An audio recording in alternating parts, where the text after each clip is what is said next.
नमस्कार साथियों। आज की कहानी बहुत ही ज्ञानवर्धक एवं मोटिवेशनल होने वाली है। इस कहानी के लिए आप शुरू से अंत तक जरूर देखें। साथियों, आज की कहानी आपके लिए बहुत ही ज्ञानवर्धक हम लेकर के आए हैं। इस कहानी के लिए आप शुरू से अंत तक जरूर देखना, और यदि आपने यह कहानी शुरू से अंत तक देख ली तो आपको पछताना नहीं पड़ेगा। आज की इस वीडियो का टाइटल है, बहुत ही प्यारा टाइटल है साथियों।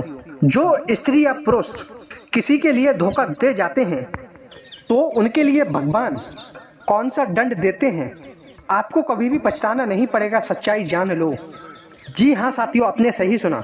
जो स्त्री या पुरुष किसी के लिए धोखा दे जाते हैं तो उनके लिए भगवान कौन सा दंड देते हैं, जान लो साथियों। सच्चाई जानकर आप भी दंग रह जाएंगे, आपको कभी भी पछताना नहीं पड़ेगा। आइए साथियों, देर ना करते हुए चलते हैं इस वीडियो की तरफ। इससे पहले मेरा एक निवेदन है, यदि हमारे इस चैनल पर पहली बार आए हो तो हमारे इस चैनल को सब्सक्राइब करके बेल आइकन सेलेक्ट ऑल कर लें, ताकि साथियों हम वीडियो डालें उसका नोटिफिकेशन आपके पास सबसे पहले आ सके। और साथ ही साथ वीडियो को लाइक शेयर जरूर कर दें और एक प्यारा सा कमेंट भी कर दें। आइए साथियों, देर ना करते हुए चलते हैं इस कहानी की तरफ। क्योंकि साथियों, किसी ने सच ही कहा है कि अपनी करनी का फल तो भोगना ही पड़ता है। क्योंकि साथियों, ऊपर वाले के वहाँ पर देरी क्यों ना हो जाए, लेकिन अच्छे बुरे कर्मों का हिसाब तो जरूर चुकाना पड़ता है। तो साथियों, आइए इस कहानी को शुरू करते हैं। साथियों, बहुत समय पहले की बात है। किसी कुटिया पर गुरु चेले रहा करते थे। उनमें गुरु चेलों में बहुत ही अच्छी दोस्ती हो गई थी। एक दिन साथियों, गुरु के लिए कुछ काम आ जाता है और वह उस कुटिया से बाहर जाने की सोचते हैं। वह कहते हैं कि न जाने मेरा समय कैसा गुजरेगा, चलो मैं इस चेले को ले चलता हूँ। तो साथियों, चेला बहुत ही चतुर था और वह हमेशा ज्ञान के चक्कर में रहा करता था। तभी साथियों, वह गुरुजी उस चेले से कहते हैं कि चलो कहीं बाहर घूमने चलते हैं, मेरा कुछ काम आ गया है। तभी साथियों, वह चेला जो था वह बातें बनाने लगता है, कहता है कि मैं नहीं जाऊंगा। जब साथियों गुरुजी ज्यादा जिद करने लगते हैं तो उस चेले पे टाला नहीं जा सकता था। तभी वह चेला कहने लगता है, हे गुरुजी, मैं आपसे अनुरोध करता हूँ, यदि आप मुझे लेकर चलते हो तो मैं किसी प्रश्न का उत्तर पूछूंगा, उसका प्रश्न का उत्तर आपको देना होगा। यदि आपने नहीं दिया तो मैं वहीं से वापस आ जाऊंगा। तो साथियों, वह गुरुजी भी बहुत अच्छे थे और वह बहुत ही बुद्धिमान थे। वह कहने लगे कि ठीक है, जो भी आप प्रश्न करेंगे उसका उत्तर मैं अवश्य दूंगा, अगर नहीं दे पाया तो वहां से तुम लौट आना। तो साथियों, चेला भी बहुत ही चतुर था, वह भी उन गुरुजी के साथ में चलने लगा। चलते चलते साथियों किसी नगर में पहुंच जाते हैं और रात्रि बहुत हो चुकी थी। तभी वह वहीं पर आराम करने लगते हैं और उनके खाने पीने की व्यवस्था भी वहीं पर वे बना लेते हैं। और साथियों, जब चेले के मन में कोई प्रश्न नहीं उठा तभी वह सोचने लगता है कि इन गुरुजी से मैं कौन सा प्रश्न पूछूं ताकि यह उसका उत्तर नहीं दे पाए और मैं घर को वापस लौट जाऊं। तभी साथियों, वह वहीं पर आराम करने लगते हैं और उस चेले के मन में कोई भी प्रश्न नहीं उठता है। तभी वह आराम करने लगता है और सो जाता है। तभी वह सपना रात में देखता है कि एक भेड़ जो है उसे 2-4 लोग पकड़ करके चप्पल से मार रहे हैं। तभी उसकी नींद टूट जाती है और वह उठ जाता है और वह उस गुरुजी से उसी प्रश्न को लेकर बात करने लगता है। कहने लगता है, हे गुरुजी, मेरे एक प्रश्न का उत्तर दो, मेरे मन में एक शंका उठ रही है। मैंने आज सपना देखा, उसमें देखा कि एक भेड़ के लिए 4-5 लोग चप्पलों से मार रहे हैं। तभी साथियों, वह गुरुजी कहने लगते हैं, इसके बारे में आपका प्रश्न है। तभी वह चेला कहने लगता है, हाँ गुरुजी, और एक बात और बताओ, वो तो अनजाना जीव है, वह कुछ कह भी नहीं सकता है, फिर भी उसे लोग क्यों पीट रहे हैं। तभी वह गुरुजी से कहने लगता है, गुरुजी, किसी व्यक्ति के लिए तो चप्पल से और जूते से तभी पीटा जा सकता है जब उसका कोई लंबा गुनाह हो और वह मनुष्य या कोई पुरुष हो।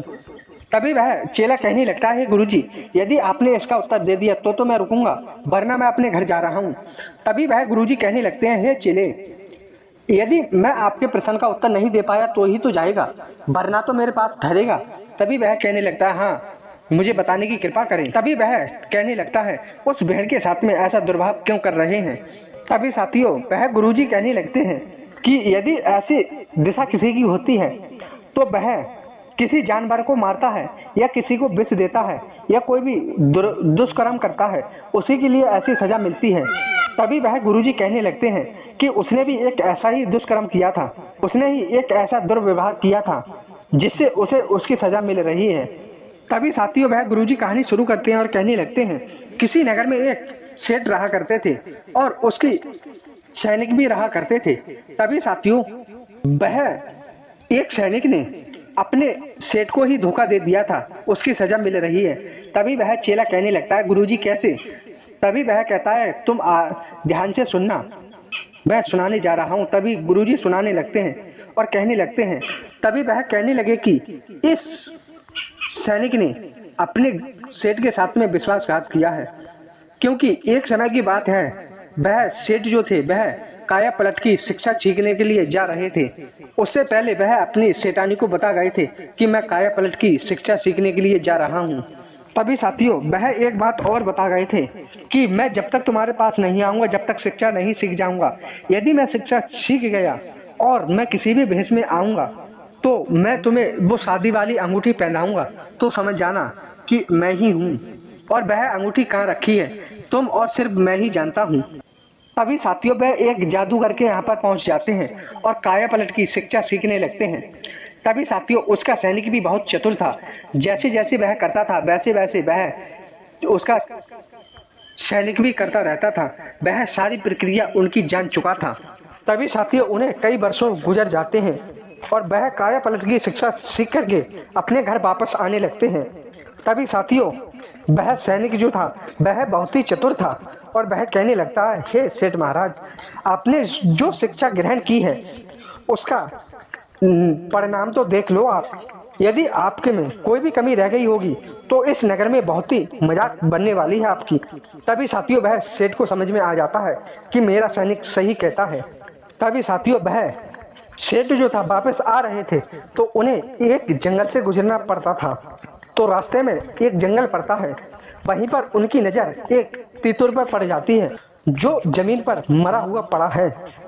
तभी साथियों उस सेठ ने अपनी प्रक्रिया शुरू की और अपनी आत्मा निकाल करके उस तीतुर में डाल दी। तभी साथियों उस सेठ की आत्मा उस तीतुर में चली जाती है और इधर साथियों सैनिक जो था उसने भी अपनी प्रक्रिया चलाना शुरू कर दी और उसने अपनी आत्मा उस सेठ के हृदय में डाल दी।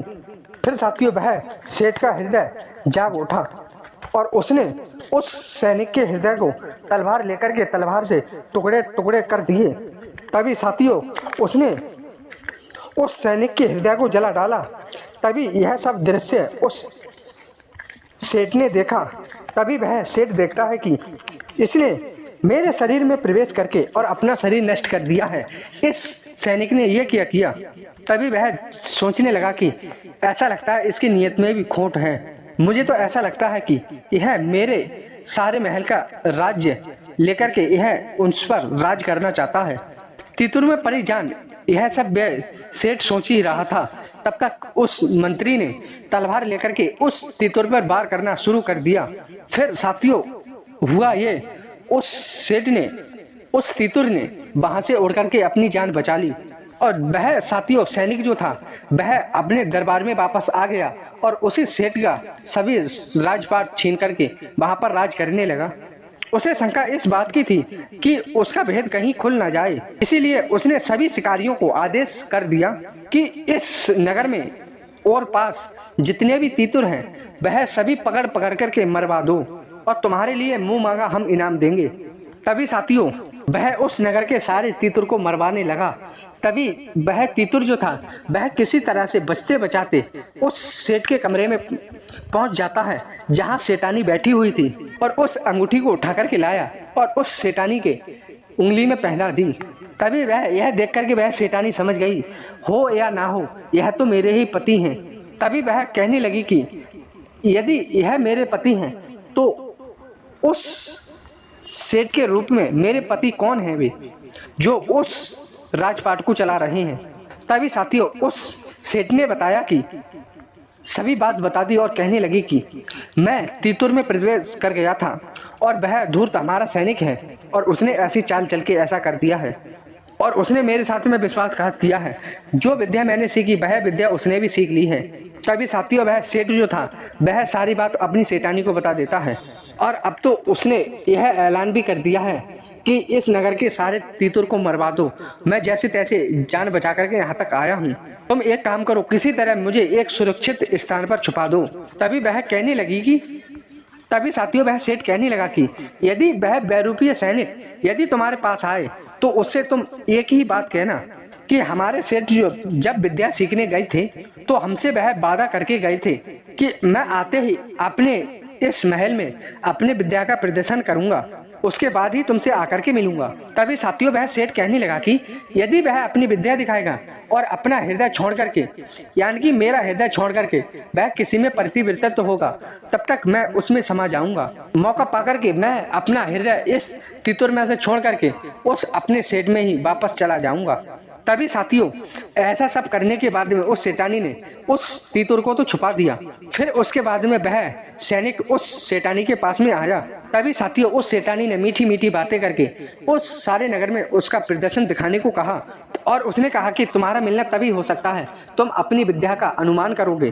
तभी साथियों वह उस सेठानी की ऐसी बात सुन करके उसकी मुस्कुराहट छूट जाती है और कहने लगती है, हे सेठानी, इसमें कौन सी बड़ी बात है, मैं आज ही इस महल के बीच अपनी कला दिखाऊंगा।